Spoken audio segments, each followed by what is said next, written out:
to change the idea that I can't trust in my own nature to I trust in my own nature. Did it ever occur to you that you have a nature? That nature is so profound and is always calling you. You know it. No one else can know it. No one else can impose it on you. No one else can tell you what it is that you feel in here, that you know is why you're here and what you're doing here. There's no one else can explain that or explore that with you. You can't share it. Everything in the universe has a nature. Your dog has a nature. A crocodile has a nature. A duck has a nature. A crow has a nature. Everything has its nature. Everything has a dharma, including you. But what we've learned and we've grown up to believe is that I can't trust in that nature. My nature, to trust in your nature, to know that you came from a divine place of well-being and to trust in it. Listen to this, verse 38 of the Tao, a few lines. The great master follows his own nature and not the trappings of life.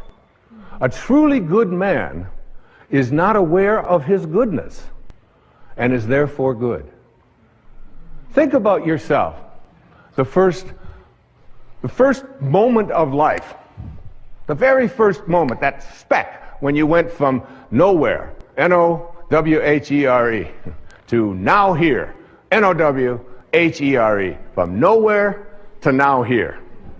Same thing, just a little question of spacing, just a little different spacing, all right? So you went from nowhere, now you're in now here, and where do you think you're going? Nowhere. Right? Back to nowhere. Who out there watching, who in this audience isn't going back to nowhere? That's where we're all headed, back to nowhere. So in that split second, then you lived inside your mother's womb for 9 months. And in that 9-month period of time, you trusted your nature. You didn't have a sonogram and say, oh my God, I don't have a nose. This is very scary. What if it doesn't show up on time? Or you didn't do any of that. You trusted completely in your own nature, right?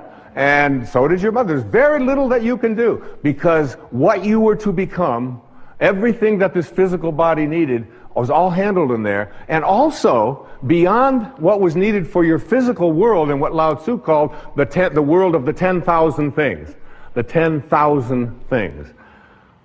There's 10 zillion things, obviously, in the physical world, but that's how he named it, the world of the 10,000 things. And in that world of the 10,000 things, everything returns back to its source.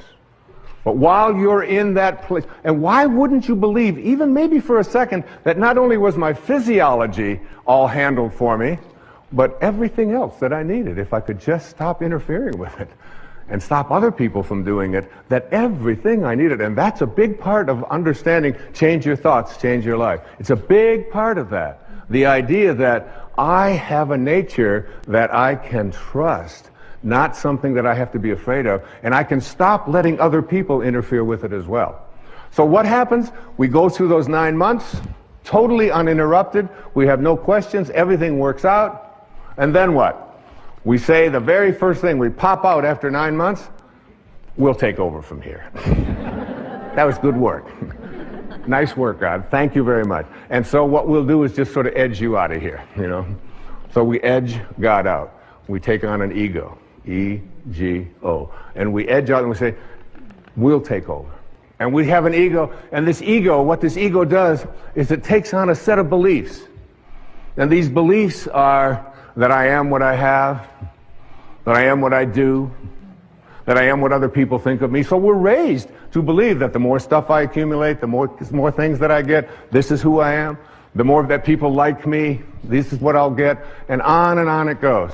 I want to tell you a story. It's a story of one of my children. Her name is Tracy.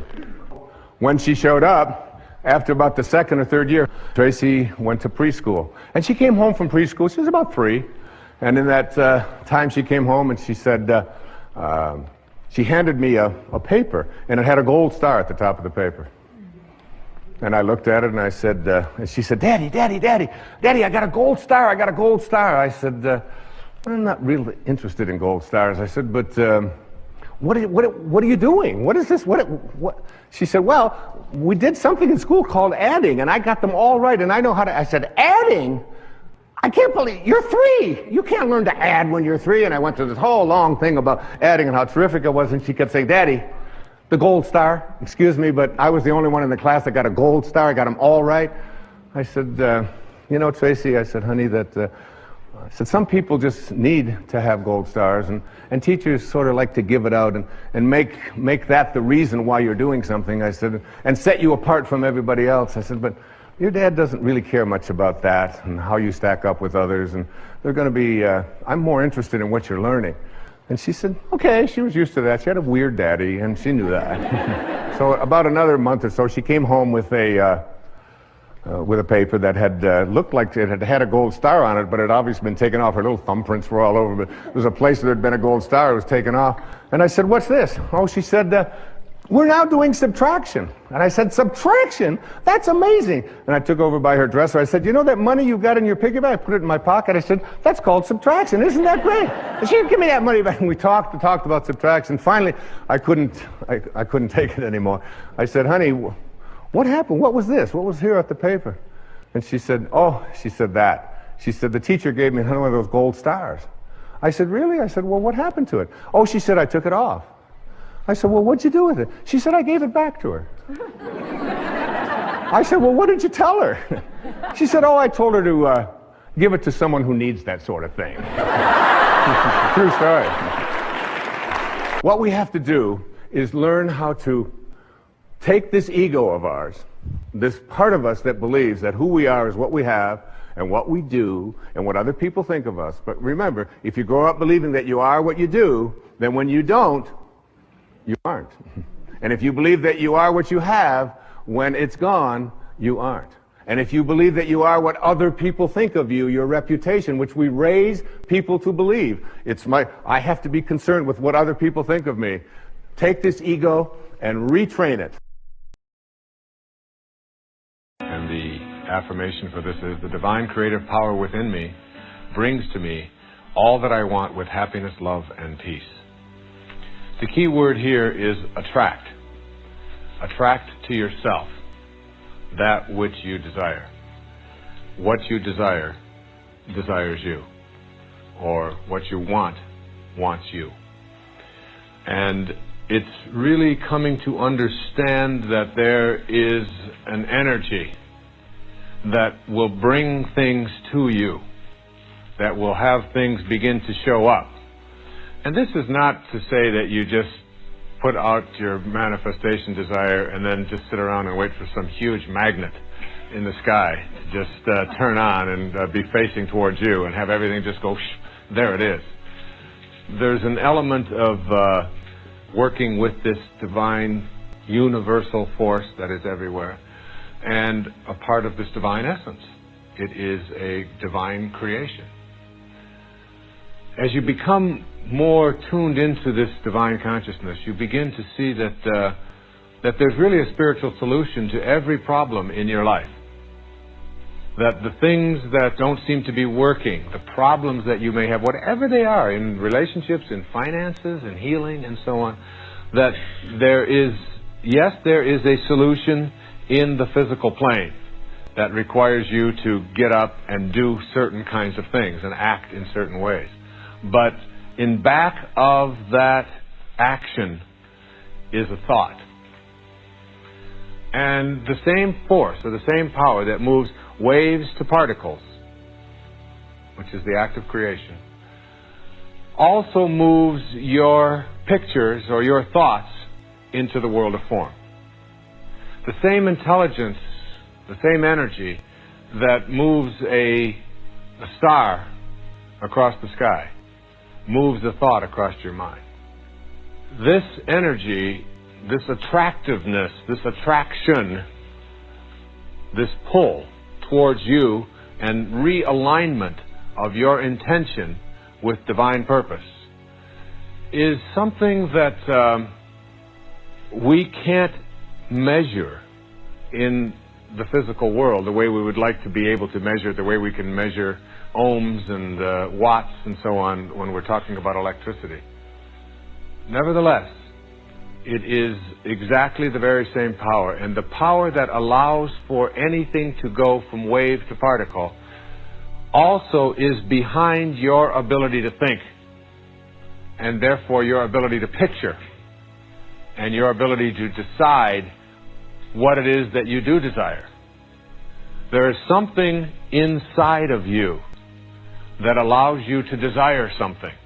It isn't the desire I'm talking about.